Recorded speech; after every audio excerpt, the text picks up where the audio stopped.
Assalamualaikum warahmatullahi wabarakatuh. Saya Lukiana Helvini dengan judul Pengaruh Penggunaan Handphone Terhadap Pembentukan Akhlak Siswa MAN 1 Kampar.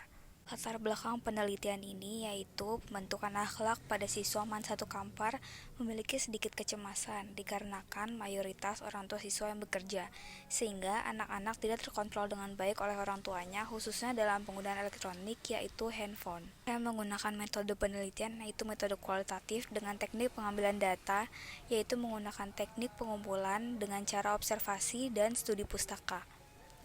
Rumusan masalah yang saya ambil yaitu apakah terdapat pengaruh yang signifikan terhadap penggunaan handphone dalam pembentukan akhlak siswa di MAN 1 Kampar, dan tujuan penelitian yaitu mengetahui apakah terdapat pengaruh yang signifikan dari penggunaan handphone terhadap pembentukan akhlak siswa di MAN 1 Kampar sendiri.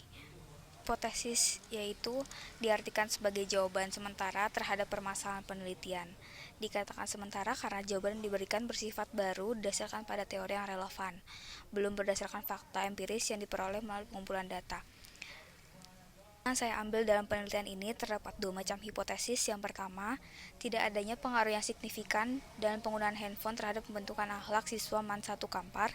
Yang kedua, adanya pengaruh yang signifikan terhadap penggunaan handphone dalam pembentukan akhlak siswa MAN 1 Kampar. Sebelum memulai pembahasan, saya akan menjelaskan tentang objek penelitiannya, yaitu MAN 1 Kampar yang berada di Kepulauan Riau. Saya melakukan penelitian dengan metode observasi dan studi pustaka. Melalui angket tersebut disebar pada siswa dan siswi MAN 1 Kampar. Tentunya, penelitian ini dijadikan sebuah data dalam penelitian dengan judul Pengaruh Penggunaan Handphone Terhadap Pembentukan Akhlak Siswa MAN 1 Kampar. Pertanyaannya adalah apakah terdapat pengaruh yang signifikan terhadap penggunaan handphone dalam pembentukan akhlak siswa di MAN 1 Kampar? Alat komunikasi handphone dapat diartikan menjadi suatu barang ataupun benda yang dipakai sebagai sarana komunikasi baik berupa lisan maupun tulisan untuk menyampaikan informasi atau pesan dari suatu pihak ke pihak lainnya secara efektif. Memiliki dampak manfaat antara lain sebagai alat komunikasi jarak jauh, dan untuk siswa, berdasarkan hal ini, siswa dapat mencatat materi pelajaran dan bisa menghafalnya di mana saja dan kapanpun. Dan yang ketiga, fitur yang bisa menghibur para siswa yang mungkin penat saat belajar, namun disertai dengan dampak negatif bagi pelajar, yaitu pertama mengalihkan perhatian, menghilangkan konsentrasi, meninggalkan tugas dan kewajiban, serta malas belajar.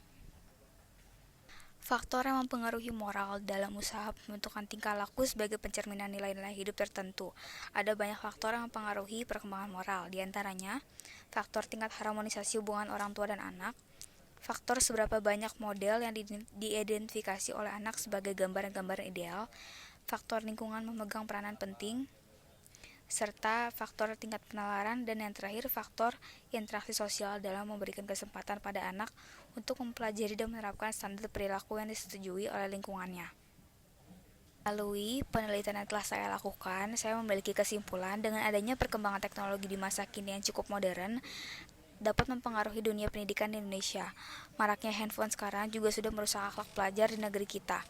Pengawasan orang tua dan moral serta akhlak anak juga sangat menentukan perkembangan individu. Penggunaan elektronik khususnya gawai harus digunakan sesuai waktu dan fungsinya agar tetap pada fungsi yang seharusnya dimiliki barang tersebut, yaitu untuk memudahkan kehidupan kita sehari-hari. Walaupun memiliki dampak positif, tapi dapat diiringi dengan dampak negatifnya.